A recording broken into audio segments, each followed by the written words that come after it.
এই যে ভিডিওটা দেখলেন, এটা হরগোবিন্দ দাস ও তার ছেলেকে কুপিয়ে হত্যা করার একটি ভিডিও। কি ভিডিওটা দেখে গাটা শিউরে উঠলো না? এটাই কি তাহলে ওয়াকফ আন্দোলনের আসল উদ্দেশ্য?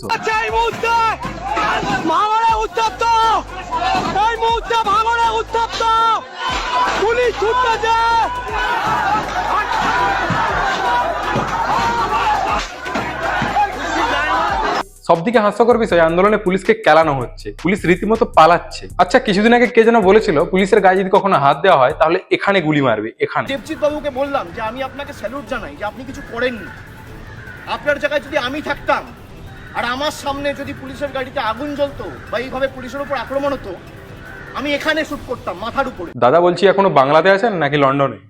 যে পুলিশ নিজে সুরক্ষিত নয়, সেই জনগণকে কিভাবে সুরক্ষা দেবে? দিদি 1000 টাকা করে দিচ্ছে, আমাদের স্বামীর কাছ থেকে হাত পাততে হচ্ছে না, দিদি দিচ্ছে 1000 টাকা, তাহলে খুব খুশি। তোমাদের ইজ্জত আমাদেরকে দিয়ে দাও, তোমাদের স্বামীদেরকে বাঁচতে দিব, তোমাদের স্বামীদেরকে রক্ষা করতে বলছে। নিজের ইজ্জত দাও আর নিজের স্বামী ছেলেকে বাঁচাও।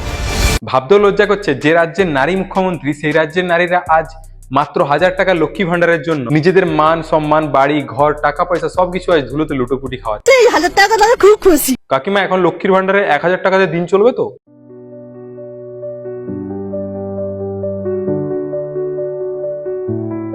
যে রাজ্যের লক্ষ্মীরা আজ বাড়ি হারা, সেই রাজ্যে লক্ষ্মী ভান্ডার দেওয়ার মানেটা কি? যদি এটাই সত্যি হয়, তাহলে কিছুদিন আগের এই শরবত বিতরণ ও পুষ্পবর্ষণ, এগুলো সবই কি সোশ্যাল মিডিয়াতে ফুটেজ খাওয়ার জন্য ছিল? আসল রূপ কি তাহলে এটাই? আপনিও কি আমার মতো চিন্তিত কি হচ্ছে এই রাজ্যে? যে রাজ্যে রবীন্দ্রনাথ, কাজী নজরুল, স্বামীজির মতো মহাপুরুষেরা জন্মেছেন, তার আজ এই অবস্থা। যে স্বামীজি শিকাগোতে ধর্ম সম্মেলনে নিজের ধর্ম সম্পর্কে বক্তৃতা দিয়েছিলেন, তিনি আজ বেঁচে থাকলে হয়তো দেখতেন তার রাজ্যের অবস্থাটা ঠিক কি রকম। যে কাজী নজরুল ইসলাম বলেছিলেন, মোরা এক বিনতে দুইটি কুসুম, হিন্দু মুসলমান, মুসলিম যাহার নয়নমণি, হিন্দু তাহার প্রাণ। যদি তিনি আজ বেঁচে থাকতেন তাহলে শব্দগুলো নিশ্চয়ই ফেরত নিতেন। আচ্ছা, বলতে পারবেন এই দাঙ্গার মূল উৎস কোথা থেকে, কি থেকে বা শুরু এই দাঙ্গা? কারাই বা দায়ী এর পিছনে? কি বা উদ্দেশ্য আর এর ফলাফলই বা কি? সমস্ত কিছু আজকের এই ভিডিওতে আলোচনা করব। যদি আপনাদের ভিডিওটা ভালো লাগে তাহলে ভিডিওটিকে অবশ্যই একটা লাইক করবেন আর আপনার বন্ধুদের সঙ্গে এই সমস্ত জানকারি শেয়ার করতে ভুলবেন না। আর হ্যাঁ, অবশ্যই আপনার মতামত কমেন্টে জানাবেন।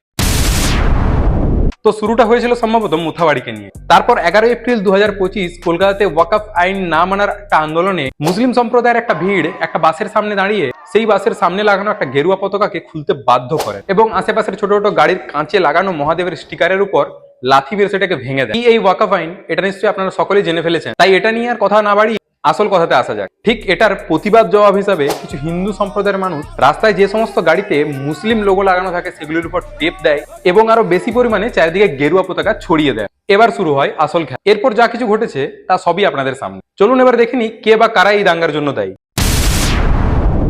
কোনো ধর্মের ধর্মীয় পতাকাকে খুলতে বাধ্য করা বা কোনো ধর্মীয় স্টিকারের উপর লাথি মারা, এটা একটা ধর্মকে অপমান করা।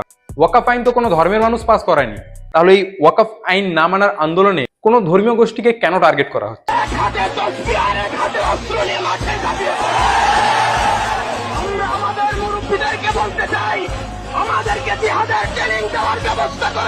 এই যে মানুষটা ধর্মীয় উস্কানিমূলক বক্তৃতা দিচ্ছেন, এটা অ্যাকচুয়ালি কাদের জন্য? সরকারের তো একটা বালও বাঁকা করতে পারবে না এরা, তাহলে এই হুঁশিয়ারি কাদের জন্য?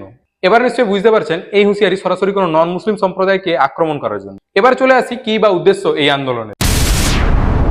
যদি সত্যি এই আন্দোলনের আসল উদ্দেশ্য ওয়াকফ বিলকে রোধ করার, তাহলে মুর্শিদাবাদের হিন্দু সম্প্রদায়ের উপর এরকম অত্যাচার কেন? এবার প্রশ্ন হচ্ছে, হরগোবিন্দ দাস ও তার ছেলে কি সংসদে এই বিলটি পাস করিয়েছিলেন? তাহলে এদের কুপিয়ে কেন হত্যা করা হলো? নাকি মুর্শিদাবাদের হিন্দু সম্প্রদায়ের মানুষগুলি সংসদের মেম্বার ছিলেন? আদৌ কি এই আন্দোলনের আসল উদ্দেশ্য ওয়াকফ বিলকে রোধ করা, নাকি ওটা শুধু বাহানা? আসল উদ্দেশ্য হিন্দুদের উপর অত্যাচার করা এবং রাজ্য থেকে তাড়িয়ে দেওয়া। এবার আসি এর ফলাফলে। এর ফলাফল তো আপনাদের সকলের সামনে। এর ফলে মুর্শিদাবাদের হিন্দুরা তাদের ঘর পরিবার ছেড়ে দিয়ে অন্য জায়গায় গিয়ে ত্রাণ শিবিরে থেকে সেখানে খিচুড়ি খাচ্ছে।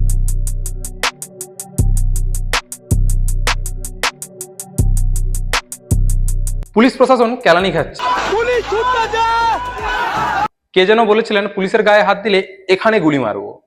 আমি এখানে শুট করতাম মাথার উপরে। সাধারণ মানুষ আতঙ্কিত হচ্ছেন, কোনো মায়ের কোল খালি হচ্ছে, আর কিছু উদ্দেশ্যবাদী পলিটিশিয়ানদের উদ্দেশ্য সফল হচ্ছে।